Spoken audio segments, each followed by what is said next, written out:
Hello guys, आज हम aromaticity topic के बारे में बात करेंगे। चलिए देखते हैं क्या होता है एरोमेटिसिटी।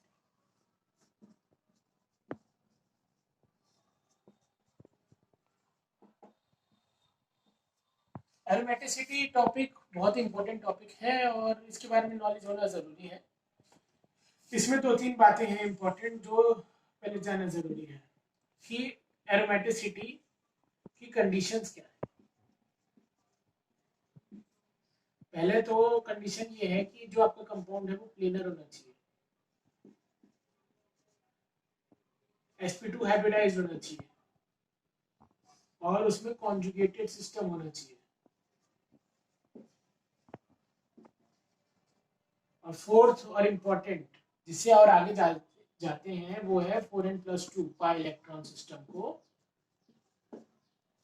जिसे हकल रूल भी बोलते हैं। इसको फॉलो करना चाहिए। अगर ये इसको फॉलो करता है, ये 4 कंडीशंस को जो भी कंपाउंड फॉलो करता है उसे एरोमेटिक बोलते हैं। चलिए एग्जांपल देखते हैं कि कैसे इन सब चीजों को स्पेसिफाई करते हैं।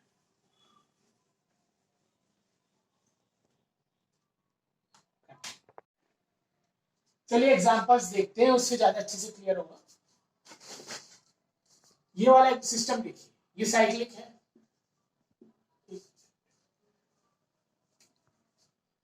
कंडीशंस देख लेते हैं, साइक्लिक, प्लेनर, दोनों से, ठीक है।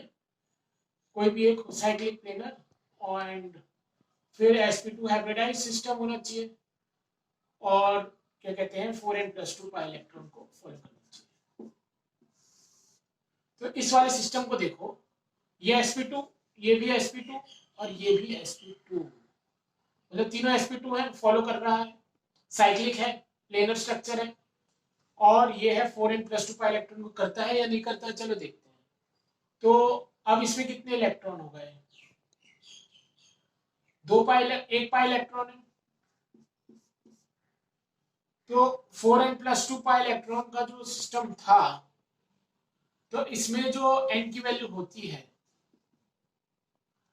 वो n के मल्टीपल्स में नहीं होती। उस तरीके से हम याद रख सकते हैं, या हम सिस्टम में n की वैल्यूज और होती हैं तो वो एरोमेटिक होता है, ऐसे याद रख सकते हैं। तो इस वाले सिस्टम में n की वैल्यू 1 है, ये सिस्टम एरोमेटिक है। अब इस वाले क्वेश्चन को देखें तो इस वाले में ये sp2 है, ये भी sp2 है, बट ये sp2 नहीं है, ये sp3 है। ये देखिए,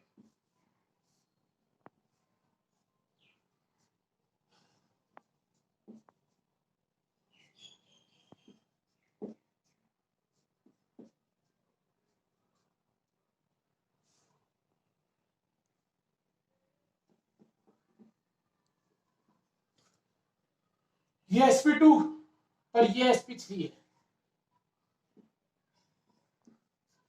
तो ये एरोमेटिक नहीं है।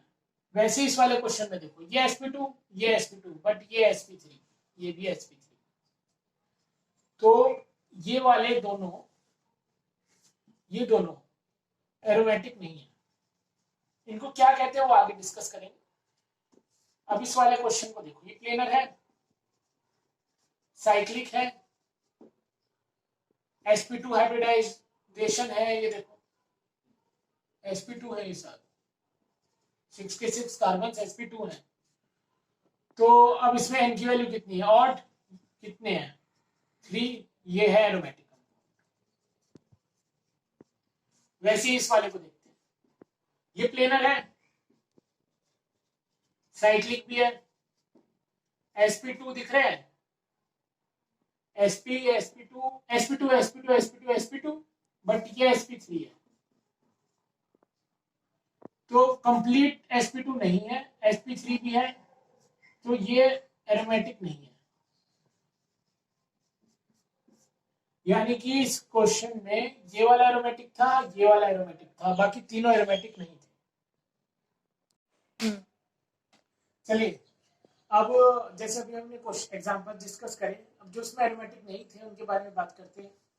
उसमें सेकंड टाइप होता है, चलो पहले एक बात कर लेते हैं। एरोमेटिसिटी में 3 बातें हैं, या तो कंपाउंड एरोमेटिक होगा, ये कंपाउंड एंटी एरोमेटिक होगा, ये कंपाउंड नॉन एरोमेटिक होगा। अभी हमने एरोमेटिक के बारे में बात कर लिया। अब जो ये अभी हमने एरोमेटिक के बारे में बात कर लिया, अब जो एंटी एरोमेटिक होता है इसके बारे में देखते हैं। एंटी एरोमेटिक में सारी कंडीशंस फॉलो करेगी, यानी प्लेनर, साइक्लिक, sp2 हाइब्रिडाइज्ड, और बट सबसे इंपॉर्टेंट बात उसमें करता था 4n+2 पाई सिस्टम, 4n+2।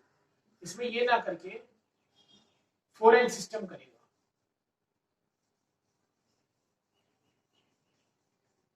जो ये फॉलो करेगा 4n सिस्टम, n का मतलब है n की वैल्यू हो गई इवन, वो सिस्टम होगा एंटी एरोमेटिक। तो अभी हमने एंटी एरोमेटिक के बारे में बात कर ली, अब हम नॉन एरोमेटिक के बारे में बात करेंगे। ये बहुत सबसे आसान है। इसमें सिंपल सी बात ये है कि कंपाउंड प्लेनर नहीं होगा, या sp2 हाइब्रिडाइज ना हो, या कॉन्जुगेटेड ना हो, कंप्लीट कॉन्जुगेशन ना हो। तो ये वो सारे कंपाउंड जो इन तीनों में से किसी भी कंडीशन को फॉलो करेंगे, यानी कि देखो एग्जांपल कुछ इस तरीके से,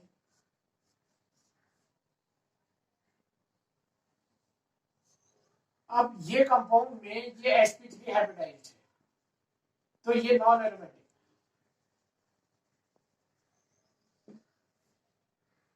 ठीक है, और अगर इसको यहाँ पे थोड़ा सा चेंज कर दें, इसमें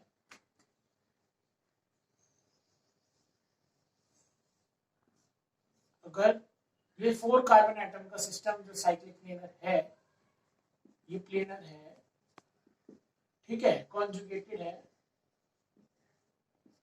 और अब इसमें नंबर ऑफ sp2 हाइब्रिडाइज भी है, और अगर इसमें नंबर ऑफ इलेक्ट्रॉन्स देखें n कितने हैं, नंबर ऑफ पाई इलेक्ट्रॉन्स 1, ये 2, n की वैल्यू 2। मैंने बताया था अगर n की वैल्यू इवन होगी तो ये एंटी एरोमेटिक होगा। ऐसे भी देख सकते हैं कि 4n सिस्टम है, कितने हैं, 4 × 2 8, 8 पाई इलेक्ट्रॉन्स हो गए टोटल। 1 पाई में 2 इलेक्ट्रॉन्स होते हैं, तो यहाँ पे 8 पाई इलेक्ट्रॉन्स हो गए, तो ये 4n का मल्टीपल हो गया,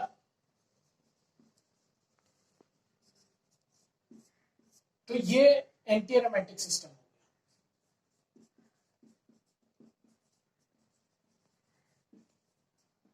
आई होप आपको समझ में आ रहा होगा।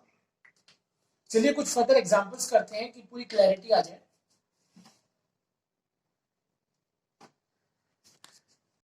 चलिए कुछ एग्जांपल्स डिस्कस करते हैं। ये मैंने बोर्ड पर कुछ इंपॉर्टेंट एग्जांपल्स लिखे हैं, ये कई सारे एग्जाम से पूछे गए हैं। तो इस वाले सिस्टम को देखते हैं। तो ये पाए, ये 2 इलेक्ट्रॉन देगा, ये भी 2 इलेक्ट्रॉन देगा, नेगेटिव चार्ज, तो 4 इलेक्ट्रॉन सिस्टम हो गया। जब ये 4 पाई इलेक्ट्रॉनिक 4 इलेक्ट्रॉन सिस्टम हो गया, मतलब ये एंटी एरोमेटिक हो गया। चलिए इस वाले में चलते हैं। ये 2 इलेक्ट्रॉन देगा। अब ये हम अच्छे से जानते हैं कि ऑक्सीजन में जो एक लोन पेयर ऑफ इलेक्ट्रॉन होता है वो कॉन्जुगेशन में पार्ट करेगा, तो ये इसमें पार्ट लिया, तो ये भी आया 2 इलेक्ट्रॉन लेके, तो ये भी 4 पाई इलेक्ट्रॉन सिस्टम हो गया, तो ये भी एंटी एरोमेटिक हो गया। बट इस वाले केस में ये तो 2 इलेक्ट्रॉन देगा, पॉजिटिव चार्ज मतलब डेफिशिएंसी इलेक्ट्रॉन नहीं है, पर ये sp2 हाइब्रिडाइज्ड है, तो अब इसमें सिर्फ 2 पाई इलेक्ट्रॉन, मतलब n की वैल्यू 1, जब n की वैल्यू 1 होती है मतलब 2 इलेक्ट्रॉन होते हैं, मतलब ये सिस्टम एरोमेटिक। चलिए इस वाले केस में देखते हैं। इस वाले केस में साफ साफ पता चल रहा है कि सिस्टम साइक्लिक, प्लेनर और sp2 हाइब्रिडाइज्ड, इन तीनों में से देखते हैं। तो सबसे पहले ये पता चलता है कि सिस्टम sp2 हाइब्रिडाइज्ड है ही नहीं। यहाँ पे देखो ये sp3 है, ये तो ये वाला केस हो गया आपका नॉन एरोमेटिक।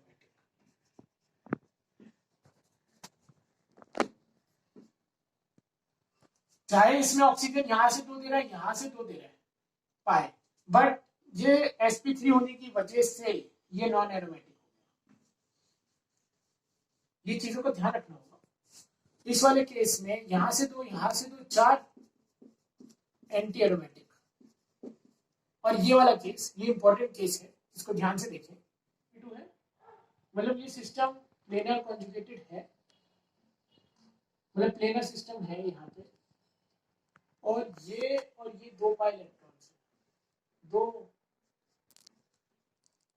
मतलब 4 पाई इलेक्ट्रॉन सिस्टम है, ये भी एंटी एरोमेटिक ही होगा। थैंक यू, आई होप आपको समझ में आएगा एरोमेटिसिटी।